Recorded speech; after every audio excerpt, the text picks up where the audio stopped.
An ordinance amending Section 94116 of the Philadelphia Code entitled 2021 Public Health Emergency Leave to establish additional leave time under certain circumstance, modifying existing provisions concerning the paid sick leave and make technical changes.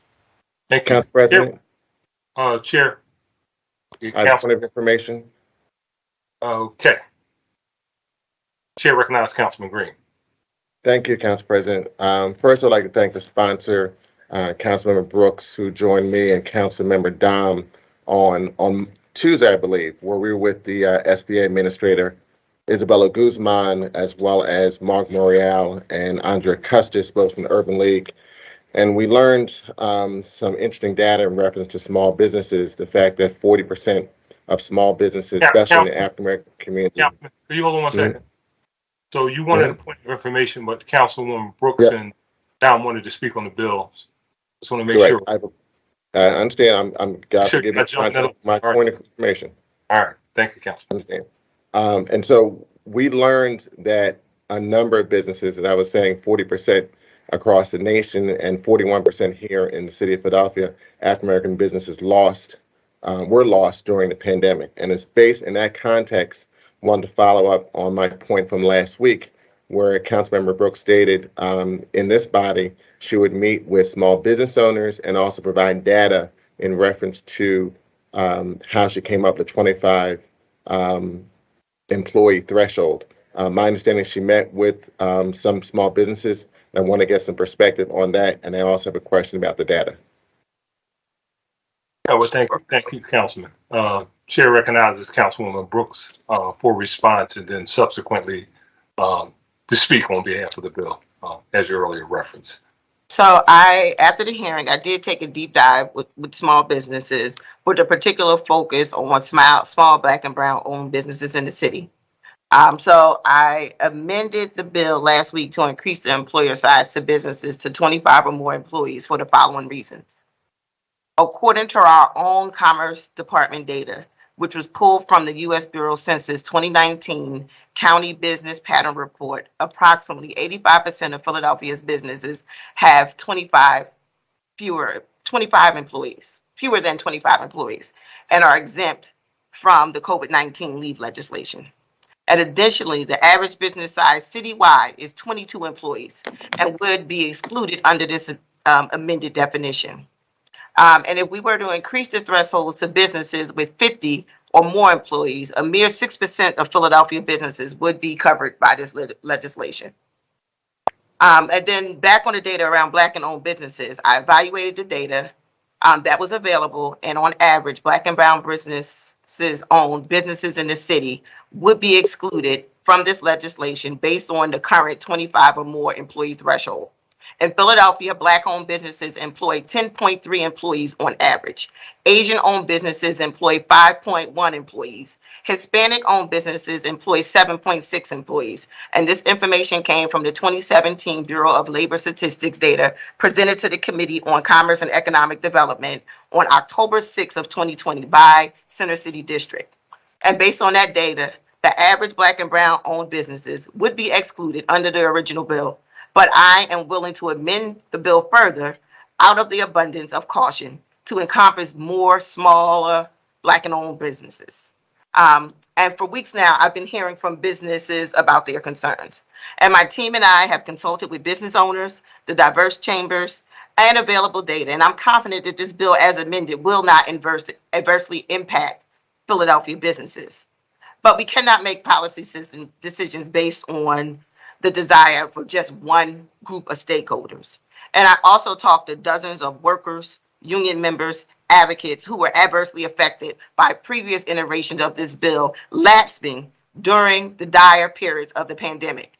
And I feel like we can't leave workers out in the cold again. And that's why I'm confident that this bill balances the need to protect workers and create reasonable expectations for businesses. Council President, I have a follow-up on my point of information. Chair recognizes Councilwoman Green. Yes. I guess my question was, I did receive some additional data last night at 7 p.m. Nope. You got the information at 11:53 a.m. yesterday. It was sent to both you and Councilmember Dom. If I could finish what I was saying, I said I received some additional information regarding the question that Councilwoman Sanchez had in reference to the data, in reference to the 3,000 businesses that are concerned, asking about data by sector. And in that additional information I received at 7 p.m., for those 3,000 businesses, 642 are in hospitality and food services, 520 are in healthcare and social areas, as well as 418 in retail trade. I guess my question is, did this information go to all council members, especially district council members who have a lot of small businesses on their commercial charters? Because that was one of the things that was stated last week. You were provided data regarding this information. The individual data was sent originally to the council members that requested it by information. The additional information was followed up and sent to other council members last evening.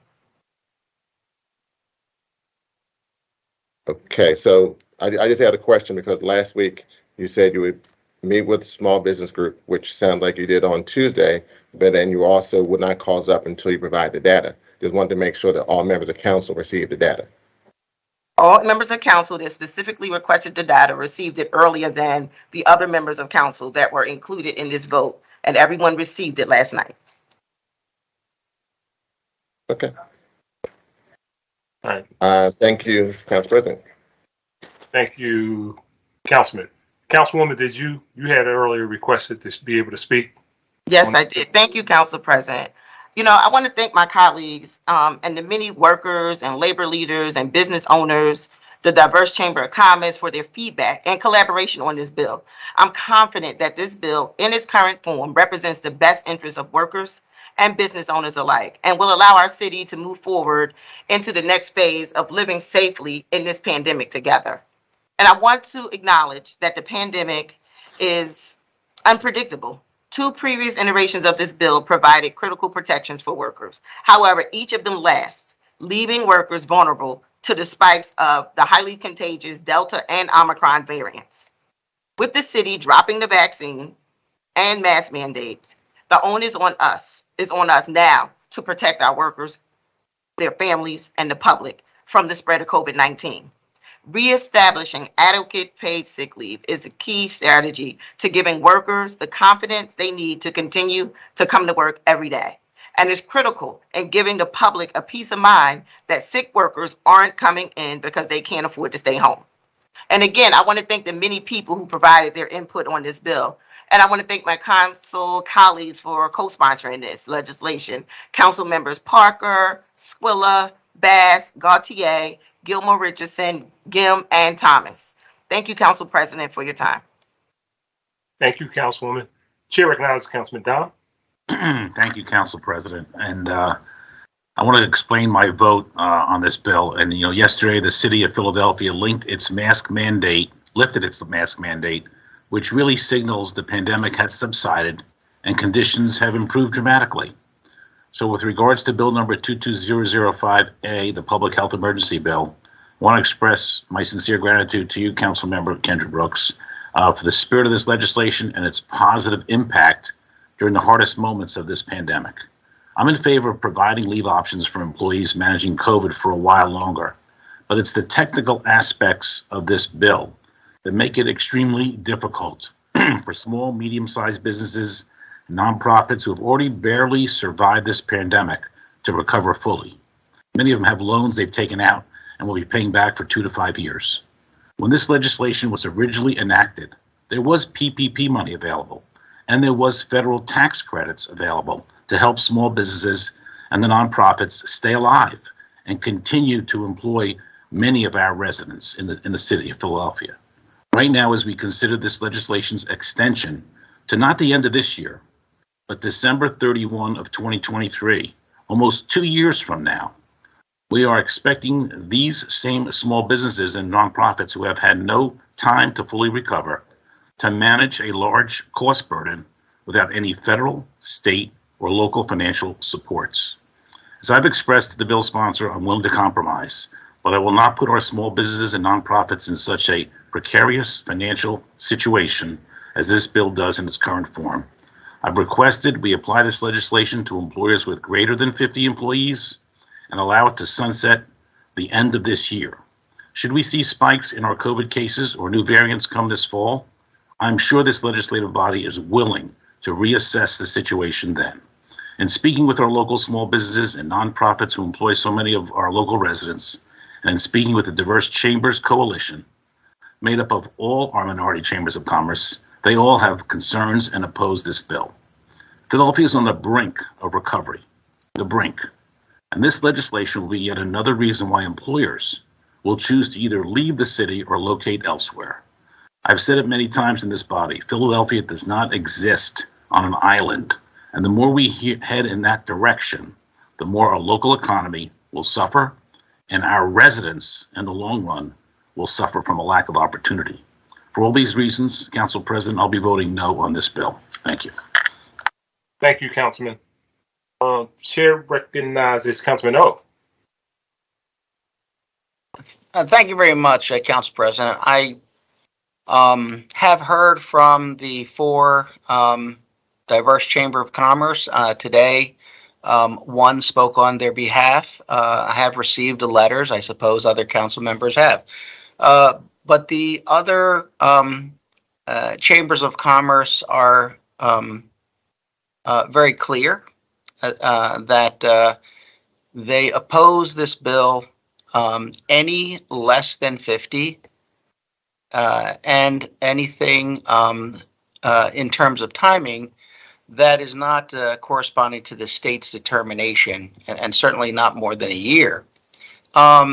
I think when I look at the fact that the national average for job loss is 2.6%, compared to Philadelphia, which is 7.6%, and the fact that it mainly affects lower wage jobs, which is down 37%.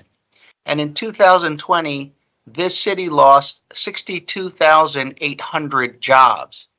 And it appears that between 11,000 and 19,000 jobs will not come back because these are remote workers. They're not coming back to this city. This is from the Pew report that has been referenced by this body on a number of occasions. One of the problems that we're facing, and I know that this problem about paid sick leave is a very important problem as well, but one is that the lack of employers. And the lack of employers that start their own businesses in the communities where there is a lack of opportunity. It is the fact that they have an ability to be their own boss, to hire their family and friends and neighbors, to hope to not only feed their families, but to expand and hopefully one day be prosperous. That has been on decline in this city since the 1960s. There are less and less independently owned, particularly African-American businesses in this city. And I believe that the voice of those representatives of the small business community is very important. When I'm in doubt about things, I consider who testified for the bill and who testified against the bill. And sometimes no one testifies against the bill that I actually, quite frankly, am not clear that I would support, but no one testified against it. This is a different matter. I've found, quite frankly, that oftentimes business does not speak up. So the fact that these four business chambers and others have been very clear in their opposition, I find a very important consideration. And for that reason, I too will vote against the bill. Thank you. Thank you, Councilman. Chair recognizes Councilman Green. You referenced the point of information again, or you just want to tee up to speak? Well, it is a point of information to Councilmember Brooks. Okay. Go ahead.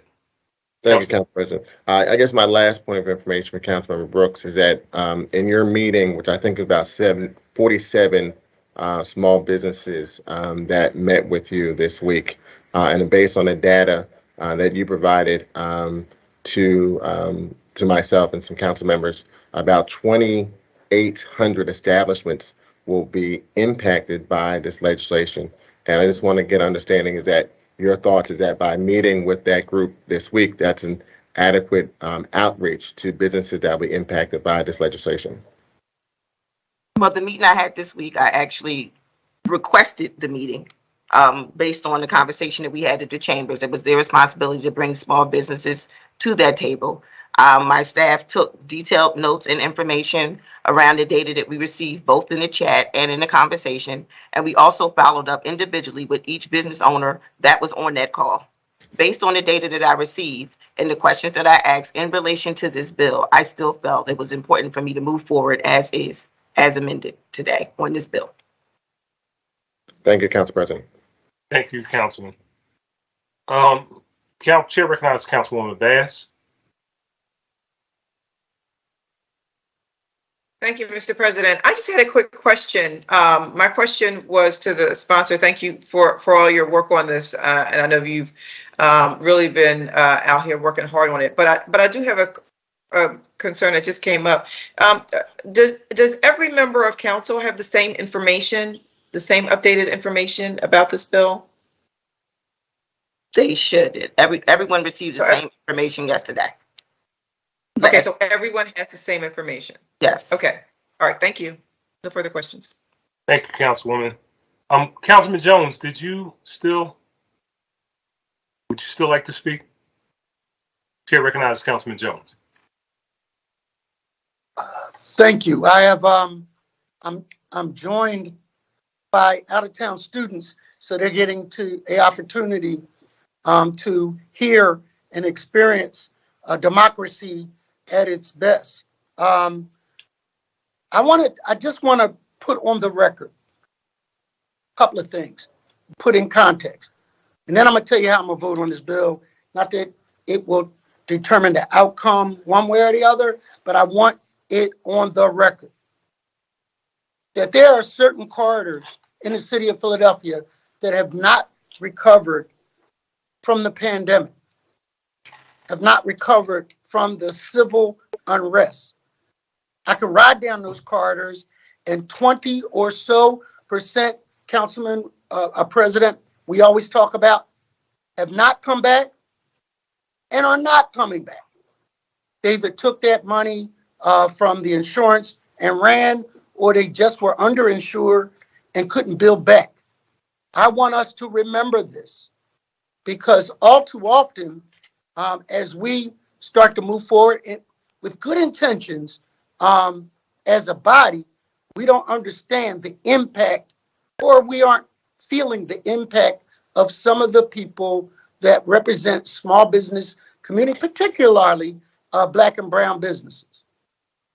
We, this week, Mr. President, instituted a $2,000 assessment on businesses so that they could continue outdoor eateries. $2,000 on top of. And one of my businesses said to me, well, you know, it's like we went through the plague, we went through flooding up with the hurricanes, and here you go again. And I look them in the face, and it's hard sometimes to say that we don't come off as anti-small business. I'm going to tell you now, because my colleagues is right next door, and I'm going to vote for this bill. I'm going to say it again. I'm going to vote for this bill. But what I'm going to require is that in upcoming legislation and opportunities that we fight just as hard for small businesses as we do for their workers, because one without the other just doesn't work. If you give the worker all these opportunities, but the business closes its doors, what's the point? And so I remember going back to paid sick leave with people like former Councilmember Greenlee, who fought for these kinds of things. He was one of the original folk that fought for these kinds of things. But we, as a body, have to do things with balance. We got to understand that there's an intended and unintended consequences to our action. So I'm going to err on the side of this bill and pushing it forward. But believe this, I'm going to speak out in the future when we disproportionately impact stakeholders that are vital to the infrastructure of our city. So thank you, Mr. President. Thank you, Councilman. Chair recognizes Councilwoman Gauthier. I wanted to thank the bill sponsor for her hard work, not only on this version of the bill, but on staying on this issue throughout the pandemic, which, is now going into the third year, and making sure that workers are protected. And, I want to echo Councilmember Jones's point. He was the first person in this conversation that I heard make the point that there are two sides to this, right? There are businesses, small businesses, and there are workers. And for much of this conversation, we've been talking about our concern for the business community, which I understand, without any mention that businesses do not exist in a vacuum. Businesses need people to drive them forward. And if those people cannot keep themselves and their families safe, then businesses will not prosper. And so that needs to be always, just as we've talked a lot about the chamber. We've talked a lot about the diverse chamber. I understand their place in this conversation, but the people, many of them who are also Black and brown, matter. And I would challenge, Councilmember Brooks, she's been challenged a lot during this discussion on the importance of her meeting with the chamber and the businesses. And I would just ask anyone who's voting no to consider, is it also important to meet with workers? Is it also important to have conversations with people who are directly impacted? Do you all think that that's just as important as meeting with the business community? Because I do. Because I think that their voices deserve to be heard in this discussion too. And I would just say again that many of those people are also Black and brown. Thank you, Councilwoman. Chair recognizes Councilman Green. Thank you, Council President. I wasn't going to speak again, but I thought it was important based on the fact that there was assumption that just because I talk up for small businesses, I don't also talk for workers. I have voted for every paid sick leave bill that has come up in this body, even though that was concerning to some in the business community. My concern is this bill at this level. When the African American Chamber, Hispanic Chamber, and the Asian Chamber step up and say their members are saying this is impacting them, and I know that they are business owners, but also they have relationships with their employees. They're concerned not only about the future of their business, they're also concerned about their employees and having a business to employ them. So I understand the issue and the concern in making sure that everyone is safe, but we also need to make sure, as Councilman Jones, and as I've also often stated, because I've talked to both small business owners and individuals, that we need to make sure that we're looking at this in a collective perspective. And so the assumption that because I articulate issues regarding Black and brown businesses, and I'm not talking specifically about individuals, is too often that the African American businesses are not spoken up for, because many of them are running their business and don't have the chance to come to a council meeting or testify in stated meetings. And so that's why I speak up for those who are not being spoken up for, which is often happen in this conversation and a lot of conversations in the public sector. Thank you, Council President. To be clear, I didn't make an assumption. I talked about what I heard. Okay, Cam, let's not make it personal. Chair recognizes Councilman O.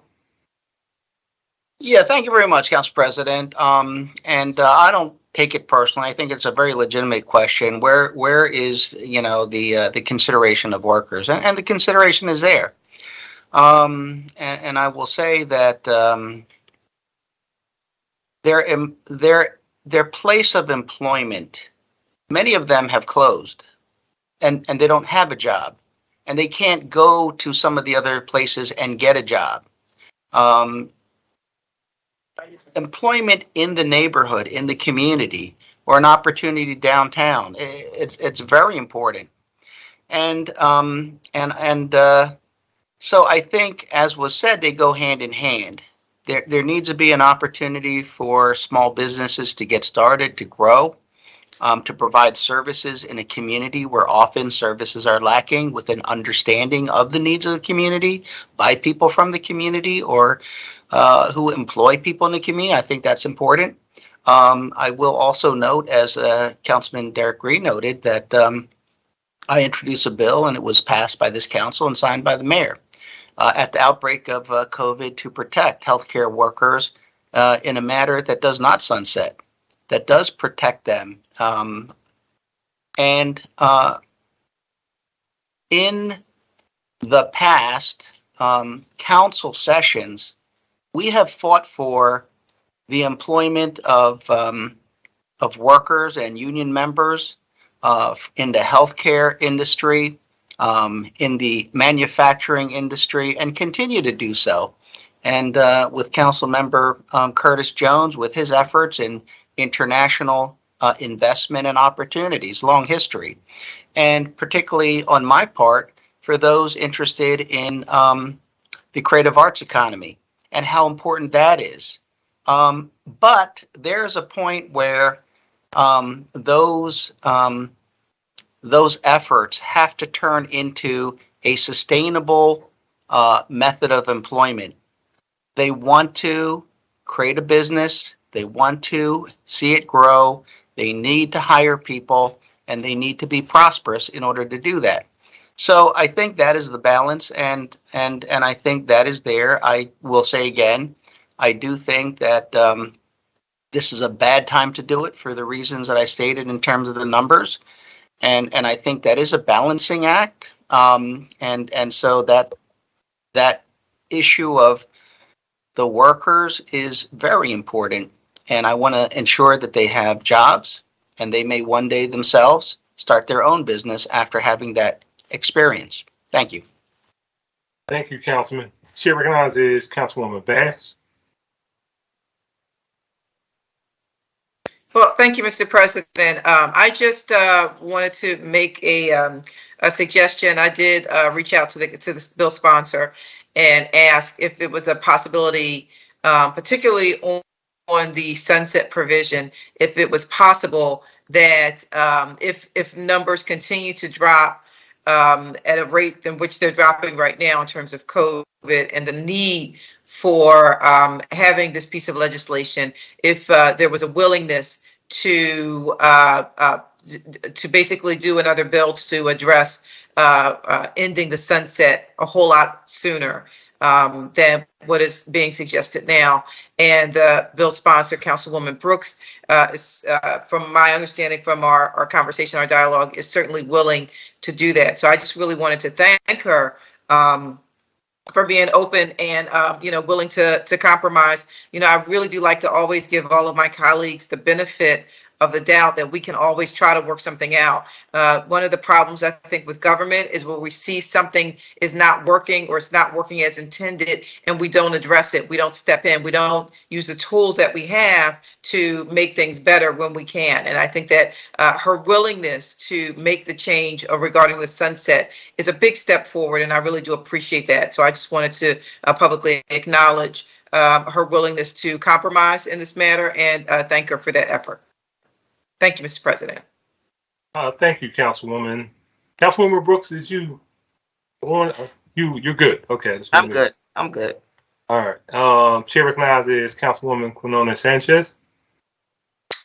Thank you, Council President. And actually, Councilwoman Bass covered a little bit around, legislation is always fluid. This notion that, what we do today can be modified or amended as we move forward. And I appreciate that she highlighted that the bill sponsor is willing to entertain that. I strongly advocated to the bill sponsor to go to 25, understanding the reality of, immigrant businesses and some of the commercial corridors, and also understanding that you're not going to cover everyone. Would the bill be better at 50? Probably for many folks, especially the 2,800 businesses. Would it be better at 2022? Yes, but what we do in this legislative body, and we did it when we first did sick leave back, as Councilmember Jones was talking about with Greenlee, that was very tough. It took us several years to get to to a consensus around that, and it wasn't a consensus that everybody was happy about. So, I appreciate my colleagues, the ones who are voting no, because they stand by their conviction and their position, and I appreciate the colleagues who may not be comfortable with this compromise and are voting yes. But what we're doing today is not the end of a conversation about how we treat workers and how we treat businesses. It's an ongoing conversation and a constant push and pull, and so we should continue to have these discussions. It's going to come up in our budget, how we support both of these sectors, and I want everybody to be as passionate in that conversation as we move forward, and hope that, again, as we recover, if things change, as data analysis change, that this bill sponsor and other bills that we have on the table, whether it's the streetery debate that we'll have and some others that we weigh both of those options and try to make the best decision with the information we have when we make those decisions. So thank you, everyone. Again, as someone who, has been in constant communication with the bill sponsor and some of my colleagues, I'll be voting yes for this bill. And hopefully we'll continue to do the advocacy, particularly with the ethnic chambers of commerce who we work with every day. Thank you. Thank you, Mr. President. Thank you. Chair recognizes Councilman Don. Thank you, Council President. I'll be brief. When Councilman Jones mentioned a business in his district, the gentleman I think who has a restaurant, I thought of the fact that it's unfortunate we can't categorize these bills by industry, because clearly technology and law and other life sciences did very well during the pandemic. But the industries that got crushed were hospitality. They got crushed. Restaurants, hotels. And I can tell you that I'm aware of 3 restaurants in the city right now. One has 1 location, one has 4 locations, another one has 3, all seeking loans from $200,000 to $1 million to keep their businesses going. And I'm just going to say that this is just a tough time for hospitality. It's a shame we can't separate it. On the hospitality side, they've been crushed by this pandemic. Thank you, Council President. Thank you, Councilman. Councilman O, did you wish to be recognized again? Yeah, I'm sorry. I mean, we're ready to vote. I think we have all made up our minds. I'm simply going to state that when a bill passes, when it's signed, people make decisions. They may not be here 6 months later or a year later when something is amended or reintroduced. The law that is passed today is what causes people to make decisions about tomorrow, and that is the issue that we're facing right now. But, I appreciate the discussion. I think everybody has their reasons, and, we're going to take a vote. As is said often, that's democracy in action. Thank you. Thank you, Councilman. Okay, Mr. Decker, just read the title again since it's been a while. People may forget what we're going to vote on. Bill number 220051A, entitled an ordinance amending section 94116 of the Philadelphia Code, entitled 2021 Public Health Emergency Leave, to establish additional leave time under certain circumstances, modify existing provisions concerning the paid sick leave, and making technical changes. Thank you. This bill having been read on 2 different days. The question now, shall the bill pass finally? Mr. Decker, can you please call the roll? Councilwoman Bass. Aye. Councilwoman Brooks. Aye. Councilman Dom. Nay. Councilwoman Gautier. Aye. Councilwoman Gilmore Richardson. Aye. Councilman Green. Nay. Councilwoman Gim. Aye. Councilman Johnson. Aye. Councilman Jones. Aye. Councilman O. Nay. Councilman O'Neill. Nay. Councilwoman Parker. Aye. Councilwoman Quinones Sanchez. Aye. Councilman Squilla is voting aye. Councilman Thomas. Aye. Council President Clark. Aye, the ayes are 12, nays are 4. Majority of the members present voting in the affirmative, the bill passes.